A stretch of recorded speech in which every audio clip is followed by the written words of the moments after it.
আসসালামু আলাইকুম। প্রিয় ছাত্রছাত্রী, আমি আজকে আলোচনা করব অর্থনীতির একটা ইম্পোর্টেন্ট টপিক, একেবারেই বেসিক। চাহিদা, ডিমান্ড। What is demand? চাহিদা কি? আমরা সাধারণত বুঝি যে কোন দ্রব্য পাবার আকাঙ্ক্ষা বা কোন দ্রব্য নেয়ার ইচ্ছাকেই চাহিদা মনে করি।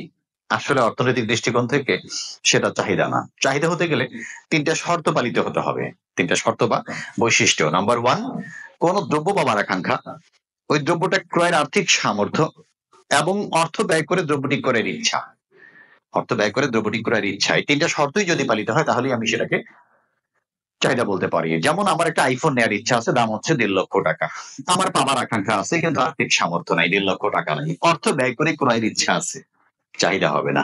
বা আমার পাবার আকাঙ্ক্ষা আছে, ক্রয়ের আর্থিক সামর্থ্য আছে কিন্তু ৳১.৫ লক্ষ খরচ করবে একটা ফোনের পেছনে, না, এটা করা যাবে না। অর্থাৎ অর্থ ব্যয় করে ক্রয়ের ইচ্ছা নাই। ২ টা শর্ত পালিত হলো, প্রথম ২ টা, তৃতীয়টা নাই। পালিত হয়নি, চাহিদা হবে না। যখন ৩ টা শর্তই পালিত হবে একটি নির্দিষ্ট সময়, কোন দ্রব্য পাবার আকাঙ্ক্ষা, দ্রব্যটি ক্রয়ের আর্থিক সামর্থ্য এবং অর্থ ব্যয় করে দ্রব্যটি ক্রয়ের ইচ্ছা, ৩ টা শর্তে যদি পালিত হয় বা এই ৩ টা শর্তের সমন্বিত রূপকে আমরা চাহিদা বলতে পারি। আশা করি তোমরা ক্লিয়ারলি বুঝতে পারছো।